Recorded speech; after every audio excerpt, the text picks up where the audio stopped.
The Central Valley almond orchards are not only integral to California's culinary landscape, but also supply almonds to grocery stores and farmers markets across the U.S.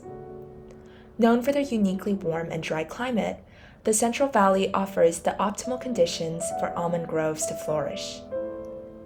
Every spring, an extraordinary migration to the Central Valley occurs.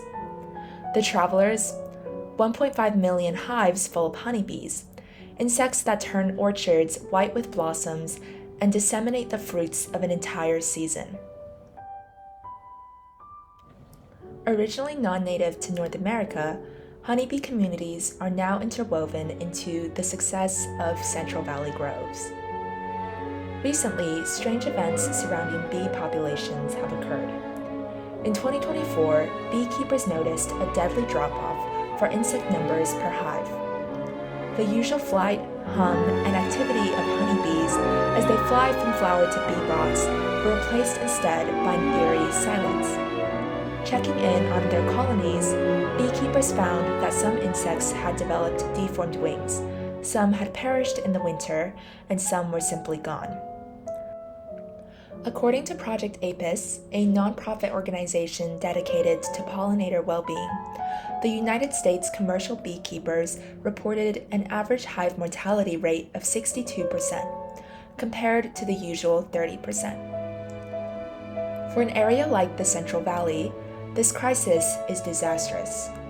If you subtract the vital work of these small insects, the ecosystems that support almond production, along with almost every other crop in rotation, would fail to regeneratively sustain themselves.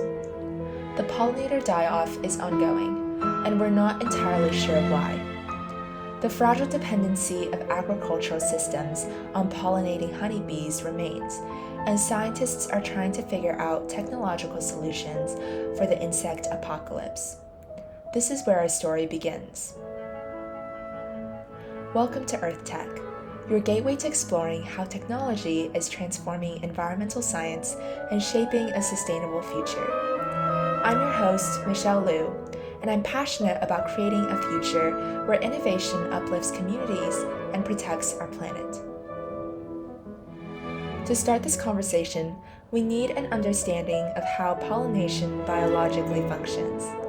Pollinating species, including insects, birds, and certain mammals, carry out the process of transferring pollen and enabling the production of new fruits and seeds.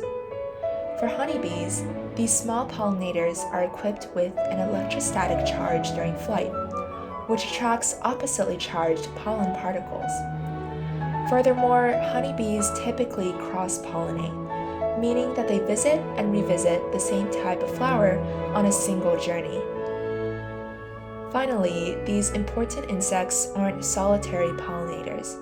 Bees communicate with each other via a special waggle dance that details the location of a foraging source. Scientists cite a few potential reasons for bee decline, related to changing insect physiology, behavioral patterns, and potential locations for pollination. First of all, the loss of entire ecosystems that support honeybee life have significantly impacted pollination numbers. In recent years, rapid urbanization without concern for wildlife depletes both the potential for beehives and colonies of local flowers. Second, the presence of disease and pests can cause severe mutations.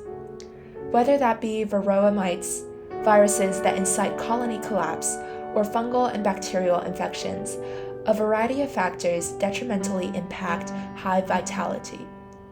Finally, the proliferation of pesticide use, especially sprayed over blooms, can directly cause bee sickness and death. With these issues at hand, environmental engineers divert their attention towards two strategies. First, creating technologies for bee conservation. And when colonies are unable to sustain themselves, even with this conservationist support, we turn towards developing tools to automate this process instead. The field of photonics, or the manipulation of photons for advanced imaging and data analysis, offers amazing potential for monitoring the environments that support bees. Hyperspectral imaging, a technique that captures information across the electromagnetic spectrum, enables higher-level mapping. This technology is used for a variety of applications, ensuring food is safely processed, cancer cells are detected early on, and ecosystems are healthy beyond what the naked eye can see. Bee scientists use hyperspectral systems to map out types of plants in a region, soil viability, and landscape changes that could arise due to natural disasters or climate change. After this analysis, areas that need restoration for good pollinator growth can be identified. The actual movement of bees from and back to the hive is tracked through many emerging methods, with harmonic radar techniques offering promise. This technology illuminates a region with radio frequency waves, receiving a signal back from an element attached to the flying pollinator. In simpler terms, a small tag, such as a mini antenna, is attached to a bee non-intrusively, and return signals map the path of the insect. Harmonic radar can be used to study orientation flights, or the fascinating ways that honeybees make a mental map of the hive in relation to geographical landmarks. Within the colony, scientists are attempting to use sound analysis to identify the colony's strength, potential disease, and presence of harmful ecoparasites. The characteristic buzzing of bee wings carry revealing markers in speed, pitch, and amplitude. For instance, researchers analyzed the sounds created by two hives operating during the almond season, finding that noisy, high-energy buzzing revealed greater colony vitality. Furthermore, beekeepers report the queenless roar that occurs when a hive's queen is displaced, a distressed, simultaneous buzzing. Recent developments in machine learning help scientists recognize patterns of sound, in turn better documenting the numerous signals emitted by colonies. But what happens in the cases when these conservation techniques fail?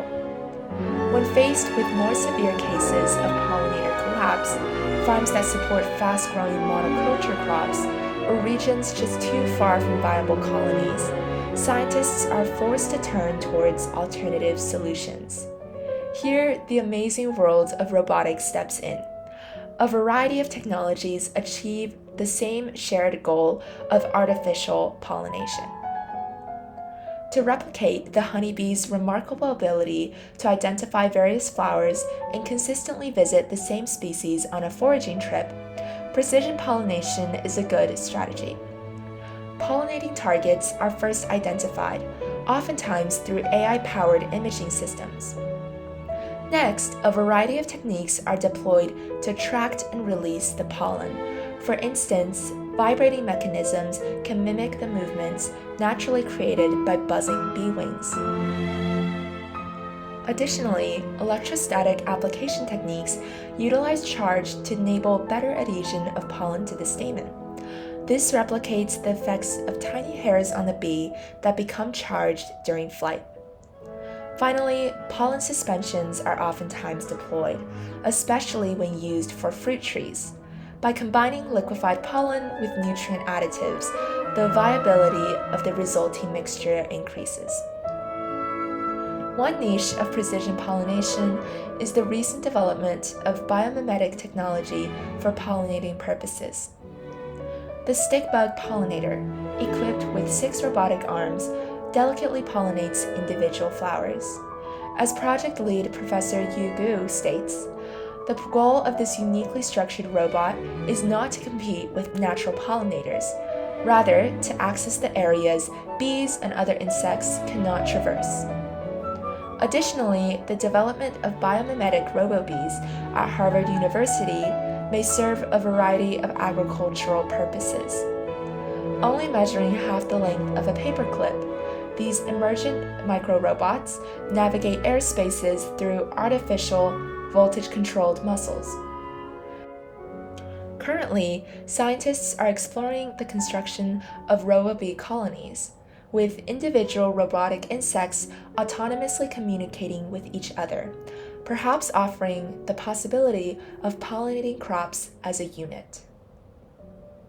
As fascinating as these technological developments covered appear, they cannot truly replace the evolutionary brilliance of the honeybee and its co-pollinators.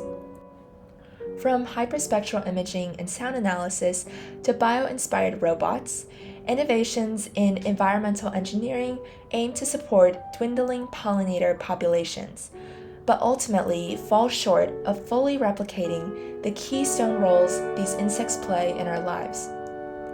Therefore, we must build systems that simultaneously conserve pollinator communities and offer alternative safety nets when these populations decline. Pollinator collapse may feel like a distant problem, but it's a crisis already upon us.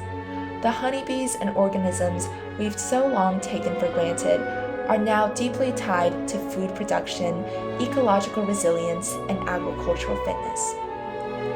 This story doesn't just revolve around the bees. It ties back to our personal choices. From supporting science-driven research and policy to planting native flowers in backyard plots, we can prevent the collapse of these crucial populations through combined efforts in technology and conservation. If we want to fill the Central Valley, along with so many other ecosystems, with the blooms and buzzing that represents a resilient future, the time to act is now. Thank you for listening to today's episode of Earthtech Radio. We truly appreciate listeners like you, who are passionate about the intersection of sustainability and innovation. Join us next time for an episode on biomimetic technology and the fascinating things this field is doing for environmental engineering.